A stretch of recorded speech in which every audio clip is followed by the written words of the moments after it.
Do you believe in miracles? That might have been what some thought going into the season if this would occur, but the Pittsburgh Pirates win another series against the Los Angeles Dodgers, win the season series against the Los Angeles Dodgers, do it in Los Angeles in this game, and of course, complete a sweep against the Los Angeles Dodgers. All incredibly improbable to start a season, especially for a Pirate team that's still 22-27, well under 500. This is your Pirates edition of Pittsburgh Postgame here on Pittsburgh Sports Live. I am Mike Asti as usual, and I'll be joined by our very own Logan Carney here of our Sports Now network. And yeah, the Pirates sweep this series. They win the season series. They do it with another series win over the Dodgers. Obviously, the Dodgers, a team that is absolutely still looking at winning another pennant and championship. The Pirates, not so much, but they play better against the Dodgers than against some of the worst of baseball. So you try to make some sense of it, and some rare excitement around this team this year as well recently. So Logan, we'll have to start right there. I mean, what is it about, and this is maybe a funny question, there's not really a real answer to this. Obviously, the bats did come alive in this game. Reynolds hit a dinger in this game. That hasn't happened in a while. Hayes also produced in this game, and we're going to get to Jose Quintana, who had another solid start and has been one of the better Pirate pitchers all season. But what's the deal? Why are the Pirates the best against the Dodgers? To be the best, you got to beat the best. They're beating the best. They're not the best themselves. But what's going on with these wins against LA? I think it comes down to the attitude around the team. They come in, into this year. You can just watch the way that they play, that they clearly don't think that they're a bottom, one of the bottom teams in the league. And right now they're right about the number 20 in terms of record. So just outside the bottom third, to be honest.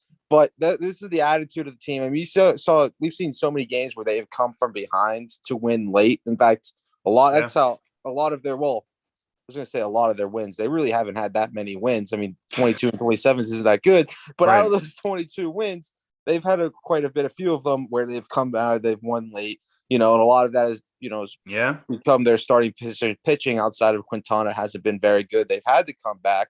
But the term battling buckos, the big name term has really done a good job to describe this team, even if they're still, in a rebuilding phase. And I think a lot of that goes when they face these top teams, is that they get, a little bit extra step to know, hey, we're a lot of young guys. A lot of people are counting us out. There was one guy yesterday who put $150,000 again and lost $150,000 because he expected the Dodgers to cover 2.5 run. I think that kind of stuff motivates a team of young guys that, are used to this. And then, there's also the weirdness of baseball. There's 162 games. This stuff is bound to happen eventually. But it's still exciting. I mean, they've won this series in exciting ways too. So I think it goes down to the attitude of this team. Yeah, and for any Pirate fans in the Pittsburgh area who maybe hasn't been able to follow this entire series, and there's a reason why we only have one post-game show with these games ending at almost 3 a.m, the Pirates have had exciting comeback wins. And then this one, a game that they kind of led throughout, certainly at the end, and they had to hold on a little bit in that bottom of the ninth, even with the Mookie Betts dinger, even though they still had a 4-run lead. I'm sure there are some Pirate fans still sweating it out. That's just how it goes being a Pirate fan. But yeah, they've been able to kind of have these games, although they also have had really, really bad games, losing by 10 plus runs, including one to the Dodgers, losing by 20 plus runs against the Cubs. So, and the weirdest part about it is, 162 game schedule, you're bound to have the worst team beat the best team if they play enough times. But this is now multiple series wins and a sweep and a season series win against the Dodgers, who payroll-wise, money-wise, all-star-wise, pitching, offense, all better than the Pirates, no matter what lineup Pittsburgh's putting out there. So it's a bit funky. It's a bit odd. Logan Carney here joining me, our Pirates post-game show here for Pittsburgh Sports Live and, of course, Pittsburgh Baseball Now. You can go to PBN, try to say that 3 times fast, for our game recap and coverage over there at Pittsburgh Baseball Now. And Yeah, the Pirates sweep the Dodgers here in this one. They win it 8-4. They win the season series, win another series against LA. And this game was able to be stabilized early on, unlike most of their games this year, and most of the games being losses because they haven't had enough from the starting rotation. But Quintana gives you another gem, 4 or so innings. Another solid start is kind of what he's been doing now in his last several. And to say he has been the most consistent Pirates pitcher, it might have sounded funny coming into the year. It might sound wrong to some, but it's basically factually correct at this point, only allowing the 2 runs off 7 hits, which is a decent amount. But 4+ innings, again, doing well enough to win. 5+ innings in the prior start, 2 off 4. Had a bad one in the miss there, but prior to that, a shutout in back-to-back starts. How has Quintana been able to be this good at times? Because I think some thought he could be good and kind of be a middle-of-the-road rotation guy, maybe. But the starters they were supposed to rely on have not got it done with JT Brubacher and others. And, yeah, Mitch Keller pitched well last night, which was an anomaly. But how has Jose Quintana been able to do this? And how much do you expect out of him moving forward? Is this still kind of a flash in the pan? You're waiting for the fire to cool out, or can he be a solid pitcher and prove that over a long season? Well, in terms of how he can do it, I wish I knew the answer to that, because it's as surprising to me as it is probably is to everyone out there. Yeah, like if you knew, you wouldn't be on this show. You would probably be throwing up some bet somewhere and be making millions of dollars. Yeah, he'll be betting 150,000. Right, at least that much. Yeah. But I mean, but like you said, it is surprising because like you said, the rest of the pitching staff hasn't been that good. In fact, there's been a lot of criticism towards Oscar Marin's pitching or coaching philosophy in the team. We've actually seen some ex-Pirates. The name's escaping me. I believe it was Chad Cole. There was somebody who's no longer at the Pirates, still in the majors.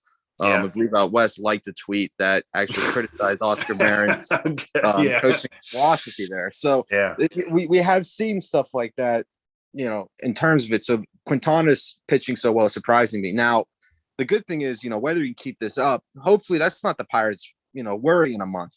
They just need to keep him up for one more month. The trade deadline's next month.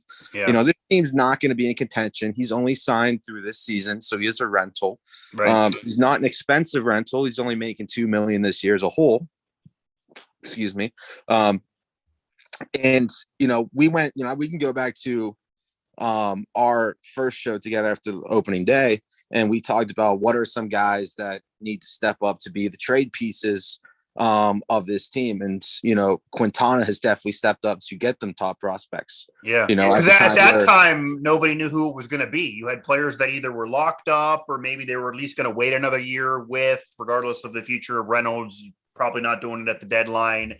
Maybe you would, but outside of that question mark, there weren't enough players that were either good enough to bring value or had contracts that would make sense and be attractive to other teams. We finally have somebody that fits the bill. Yeah, and they've had a couple guys. I mean, obviously Vogelbach's on the IL right now. Sure. But he's also signed through next year at an extremely team-friendly price. I believe it's actually under $1 million. I'd have to double check it. But so he could be, either an attractive trade piece or somebody you keep for next year. Maybe you try and trade him next year. And it's good because, we went into the season. We go back to that show. The only person that we talked about that theoretically saw that could net a top prospect or two to help build up this system was Bryan Reynolds, who has struggled this year. Now his power is back. He had 5 home runs last night. 5 home runs. Wish he had them in one night. That'd be incredible. But 5 home runs last month. Had another one tonight. But he's still bat at around 220 throughout last month, even though his power was a little bit back. So he's still struggling. Outside of him, Michael Chavis, I think he was one of the guys that I highlighted in the preseason as somebody that I was excited to watch when we talked about, why you should watch the Pirates. And because there are some young guys that could step up. I mean, he's batting right around 300 right now. Had a very good night tonight. Obviously Marcana, he's not going to be traded, but he's somebody that is, had back-to-back home runs, is somebody that's looking like maybe a piece of the future. And there's a lot of interesting guys, but it's really good to see that there are now some trade candidates that can help add to that core, like Quintana, on this team. And, he only needs to keep it up for a month. I don't know how he's doing it. I wish I could explain that to you. But he only needs to keep it up for one more month. And the Pirates, they're probably not going to net a top prospect with a rental player, but they can definitely net some very interesting young players that could help build the team to maybe be a playoff contention, in next 2 or 3 years.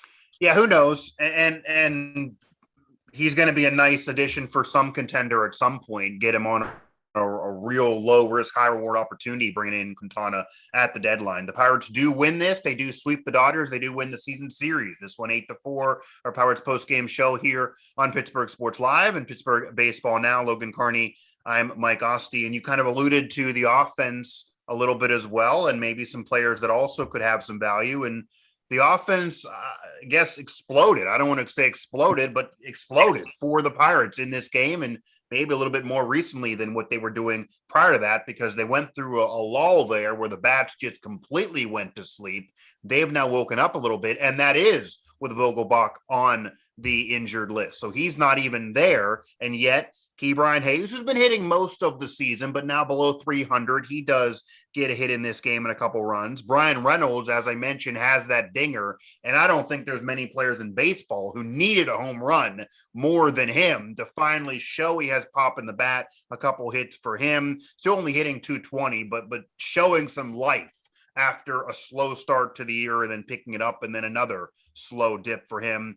And Michael Chavis has been hitting in spot starts there with Vogelbach out. He has a couple hits and a couple runs in this game. And then Van Meter hitting recently, even if not, say, in this one, he does leave with an injury. What do you do when Vogelbach returns and can return? Some actually even liked Chavis in the lineup when Vogelbach was there and kind of wanting to see more from him. That wasn't the case then. The Pirates have had tons of different lineups this year, including Vogelbach even leading off. It seems like they probably have settled into this being the normal lineup with Hayes 1 and Bryan Reynolds 2, barring a left-handed pitcher, right-handed pitcher type situation. But when Vogelbach returns, how does that change this lineup for you? Would you want to tinker with it? Because now the offense is actually better overall as a unit than when he was recently there. He's hurt. He's your on-base guy. Chavis maybe more for defense, but yet getting on base. They're not a contender, but they almost have some good problems to deal with some young players that are emerging a little bit in the playing time they're getting. Granted, this could obviously go off the rails any day. Well, I mean, I think there's some spots there. I mean, they're still starting Josh Van Meter and they're batting him fourth. That's right. Definitely a spot that Chavis should get once Vogelbach comes. Well, with his injury, that might change for Friday as well. They do have the day off Thursday. They come back to Pittsburgh and have Arizona on Friday. So maybe he sits out that game, or maybe he's out for a while. We don't know. Yeah, if I was the Pirates, I would I would put him on the IL just because he may have broken a nail. I would milk that because he's somebody that I'm kind of surprised. I'm trying to be nice. I don't really see the value with him. He's not exactly young enough to build for the future. They say he's a utility guy that has struggled defensively, and he's not hitting offensively. And then they just picked up Yu Chang from the Indians, or I'm sorry, the Guardians. I just got to get used to that. Right, it is hard, yeah. Who is basically the same exact player, who's a utility player that's, not known for his glove or his bat. So I think Vogelbach, when he comes back, he's obviously your DH. Chavis, he played around the infield in Boston. He originally came up as a third baseman, played second base there for a while when they were, obviously they had Rafael Devers and they were trying to find a spot for him. So he is somebody that you can move around. Obviously, with the way, Marcano. But off the top of my head, didn't he hit 18 home runs a few years ago as well? He was a Rookie of the Year candidate when he originally came up. Right. He had that. I remember, the first time I actually saw him, the first time I ever heard of him was he had that big series in England when they against the Yankees. When that, obviously when they were, I think they, I forget off the top of my head how many home runs were in that series, but it was some astronomically high number of home runs in that series. But in 2019, he had 18 in a season. So it's not nothing to sneeze at if you can put that many up. he's somebody that, he came up as a decently rated prospect. He's somebody that, he was a Ben Sherrington guy in Boston too. That's one of the reasons why Ben Sherrington brought him over, is that Sherrington knew, who he was, because this was the guy that he got for Boston. He developed in Boston and saw succeed for a little bit of success in Boston. And honestly, last year I was surprised that, the Pirates were able to bring him over, because, I have a Red Sox fan as of a friend who absolutely loves Sheamus. Granted he has struggles, but he still seems somebody interesting to take a flyer on. But yeah, you want him in the lineup. Marcano's playing well. You want him in the lineup. I don't think he's going to turn into a power hitter. There were people on Twitter that saw his long home run in LA 2 days ago that were saying that, this guy has power. No, he doesn't. He's not going to be a 30 home run hitter. It was the same stretch when Hayes had his rookie year, had a lot of home runs, and people were like, this guy's going to hit 30 home runs. No, that's not what he's known for throughout the minors. That's not what he came up to do. They're going to be great hitters, and they'll succeed in other ways. But he's still somebody that you want in the lineup. And then eventually they're going to bring up O'Neal Cruz. And Cruz, they're still adamant about playing him shortstop, or at least he's very adamant from what it seems like about playing shortstop and doesn't want to go to the outfield. So that would be interesting to see what they do there too. Because then eventually you're going to have to, maybe sit Marcano, put one of those guys at DH, maybe put one of those guys in the outfield. Obviously Marcano can play in the outfield.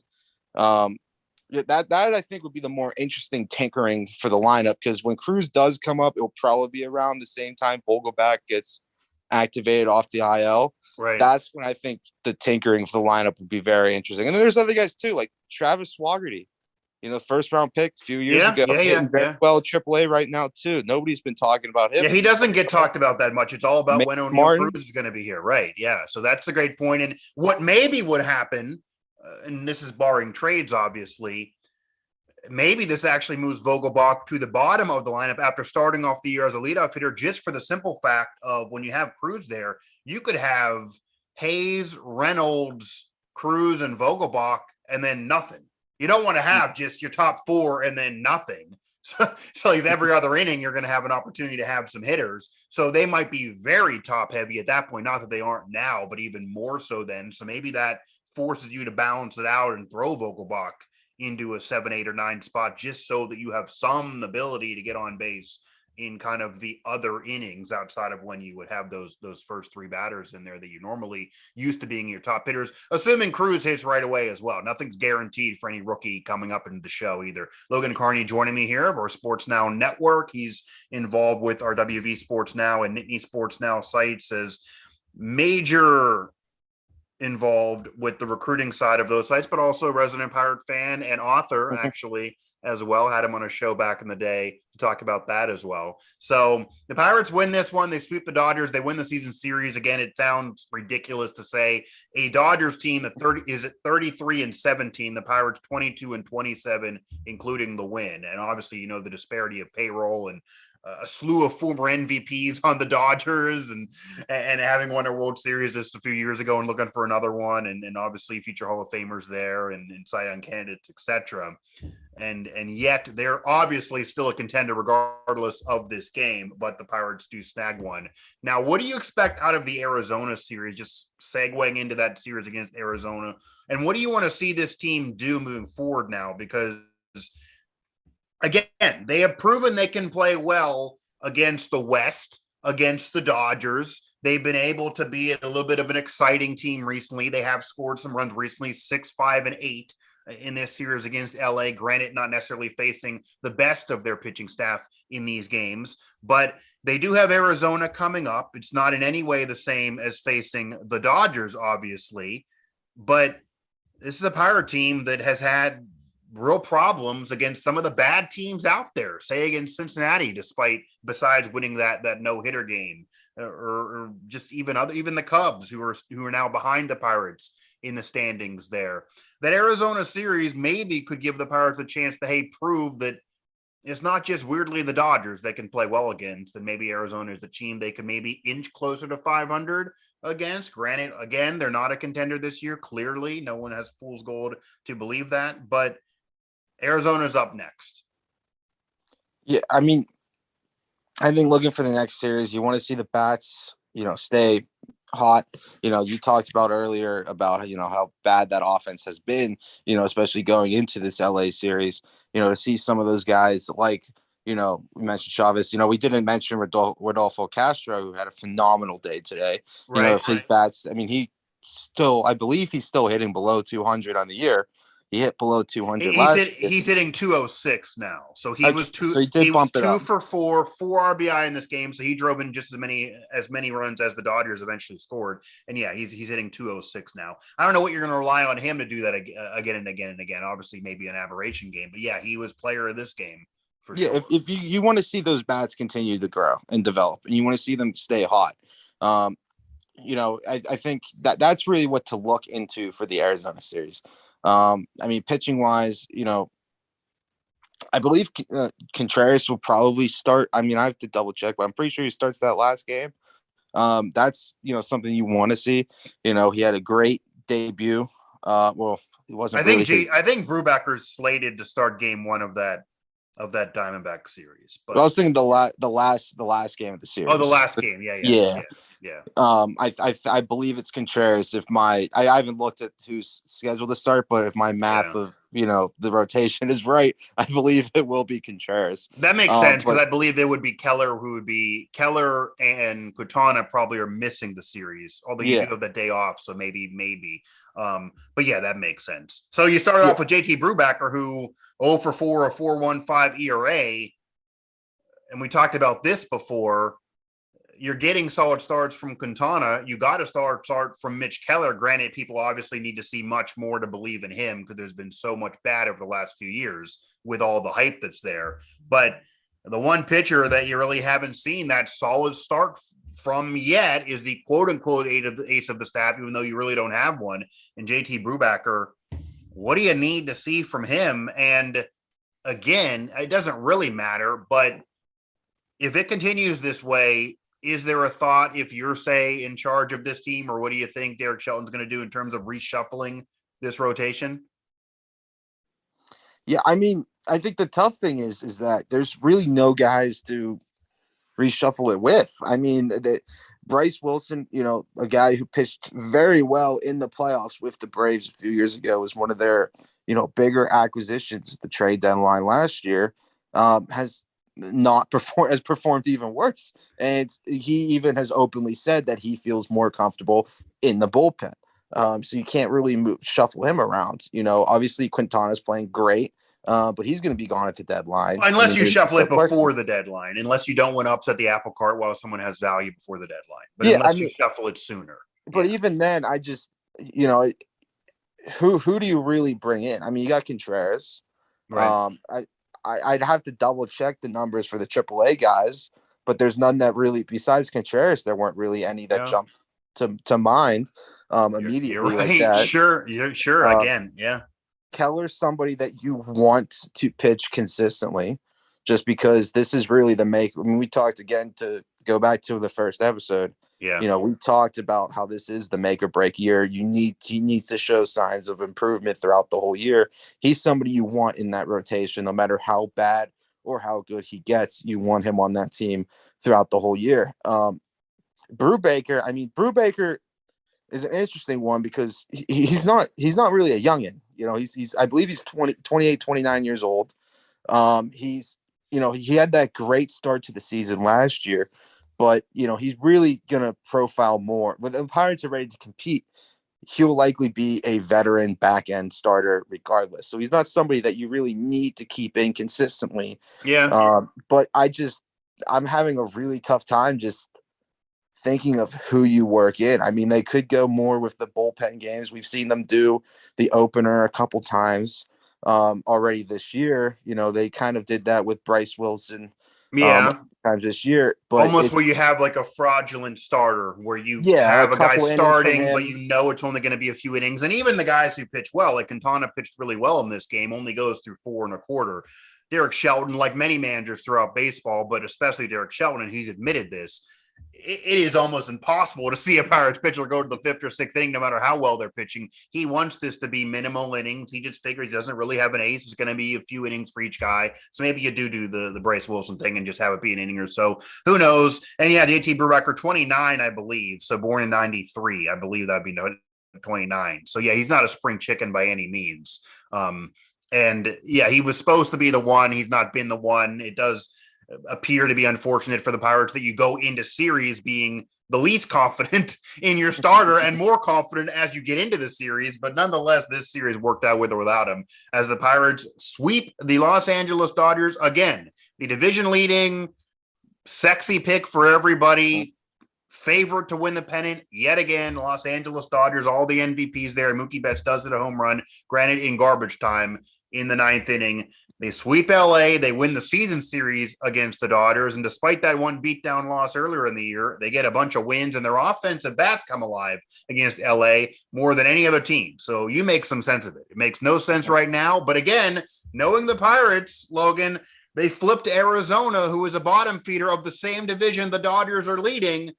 Who knows if Arizona could go ahead and win that series, because it's obviously going to be a situation where that the allure is going to get shaken off the Pirates here eventually, and that's going to turn to rust. Still, though, 22-27 on the year, of course. So this Pirate team far away from contending, but some young pieces are showing up with others injured. Say with Vogelbach injured, Chavis is performing.